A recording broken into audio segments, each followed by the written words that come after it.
what it means to be undefeated. While we do not preach at Vermont Academy that winning at all costs mentality in any way, we all can acknowledge that there's a much better feeling in winning than in losing. When a team opens a season with a few wins, it becomes exciting. And you add the next one, and you add the next one. But about sometime in the middle of the season, when you look over in the loss column and you see the zero still there, things change a bit. Great teams, like the ones we're celebrating today, rally together, become stronger, and see the goal on the horizon. Weaker teams will crumble under that pressure. Today we celebrate great teams who bonded together 40 years ago and accomplished greatness. 72 undefeated football team, for a few words. A little school in Saxon's River, there was an awful lot of talent. We had some of the best athletes in New England. The 72 team was the last team in 84 years to go undefeated in varsity football at Vermont Academy. But they didn't just go undefeated. They absolutely annihilated it. We looked like a 40-12 team every week. Some scores a little higher, some a little closer, but no opponent after the first period was ever in the game. As I look back at it, the kids obviously, but there were two other ingredients that made this team special. We probably had the best assistant football coach anybody could have.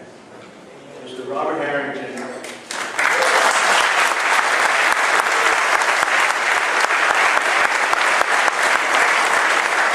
Fig Newton from Albany was one of the best athletes we had here. A young man named Mark McHugh could run our offense. And Mark was very special. Mark McHugh, our starting quarterback, the leader of the team, comes up to me in preseason and says, "Coach, I can't make," and I forget which game it was. I think it was a Hampton game. He said, "My brother's getting married, and I'm the best man." I said, "No. You can't miss the football." So I talked Mark and his brother into moving the wedding from 1 o'clock to 6 o'clock. There's a young man who arrived in my office in 1969 with his counselor from the Bronx. He wanted to enroll in the 9th grade at Worcester Academy. I looked up at him, and he was 6'2", about 205 pounds at the time, and he was a poet. He actually wrote poetry. And of course he was admitted immediately for the poetry. But Bobby Watts arguably was the best prep school athlete from 1969 until 1973 in New England.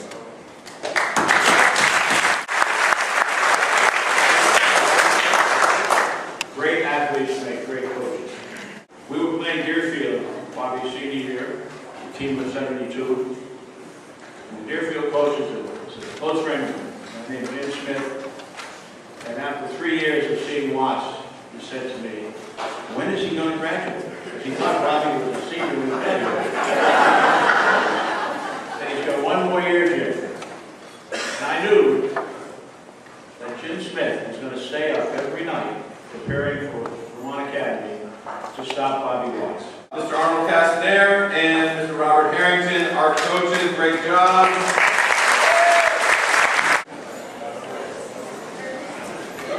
All right, let me just reiterate. So I'm going to now read the whole team.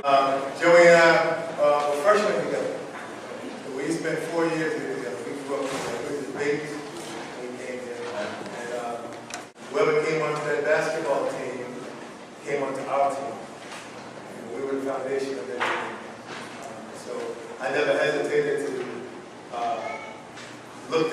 support. Always knew he's going to box his man out. I was going to box my man out. And we always took their boards, right? And anybody who came onto that team understood that we were a unit. I got one confession I can make. We were at practice one day in the gym. Well, I had the basketball, so I threw him up to the hoop. And when I did, ricocheted off the hoop and landed on the ball. I mean, he came onto his feet. Unheard. I wanted to who did it. And nobody was saying it. I definitely didn't say it. But it was quite an experience with these guys. They were good athletes, and really appreciate it. Thank you very much. I'll keep my comments brief as I can. I'm a professional speaker, college professor, psychologist, a lot of things. But in this moment, I'm a little kid. I'm kind of overwhelmed right now. It's been a long journey. So,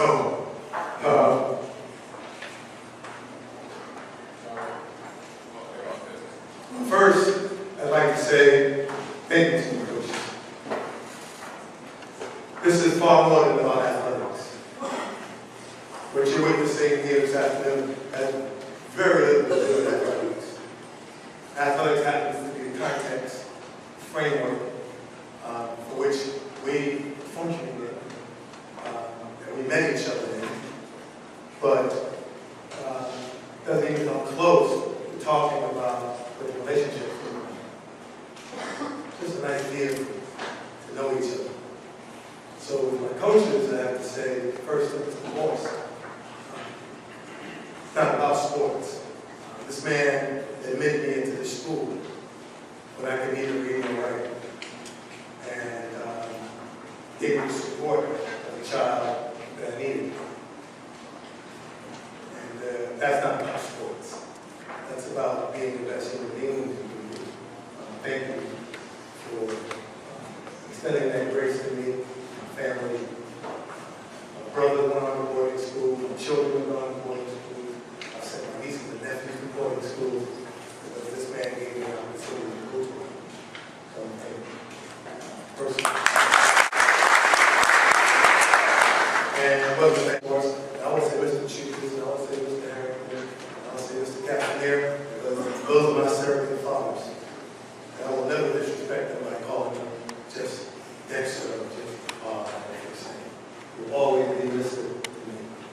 Mr. Harrington was a big brother, a surrogate father. I'm sure I'm not speaking just for myself. I'm speaking for my teammates. I think we all felt that way. Mr. Castanera, I don't think you guys really understand. I played professional sports, but my professional career got cut short because I had a spinal cord injury that occurred when I was in high school and never really got better. But that man sitting at that table right there,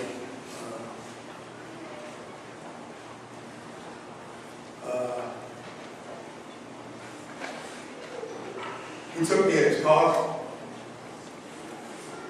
He drove me to Dartmouth Hospital, Dartmouth campus, and took me to see as many specialists as he could find to figure out what was wrong with my back.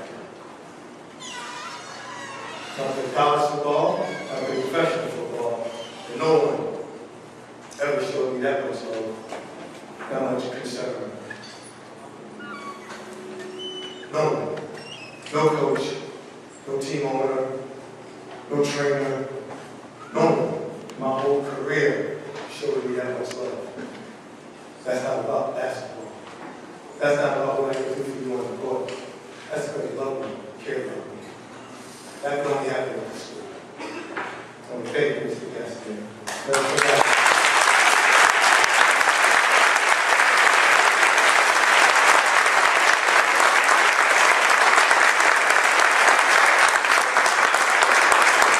But we were successful, but we loved each other.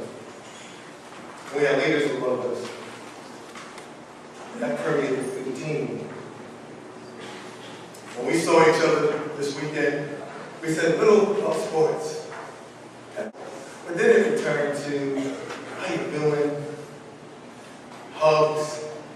It wasn't about winning sports and sports. It was about something far more intrinsic than that. It was about brotherhood. And that so that you don't forget, this was 40 years ago in America. I came here in 1969, just a year after Martin Luther King was assassinated. We were in a different country in those days. But these men transcend the moment. These men understood what humanity was about. We understood what our commonality was. We understood that we could change the human condition. And we were just children doing that. So I'm not surprised that when we see each other today, we have love for each other. We respect one another. And I trust wherever we are in our lives today, other people are better because they know us. Because we learned how to do that with those coaches. So understand, if you want to be a successful athlete, you have to be blessed enough to have the opportunity to be with men who understand what it is to respect you and love you as a person. I would be remiss if I didn't say that none of it would be possible without Mr. Michael Choose. You've heard our coaches speak reverently about him. I don't have any words to say about Mr. Choose. I love you. Life is short. This is a magical place. This is a magical place. Without Michael Chuk, his wife, Ada, none of the people you heard speaking here today would have ever been chosen to be where they are. That was our leader, our patriarch. You'll never understand the challenges that man faced, having minorities on his campus in the 60s. What people said about him, what people in this town thought about him. But leadership is not about not being afraid. Leadership is about what you do in the face of fear. And that's called courage. So it's no accident that we were triumphant, that we're champions. But we're the champion leading this year. God bless you. Thank you.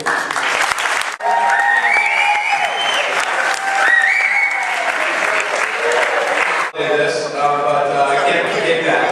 So, but what a great, beautiful fall day at Vermont Academy.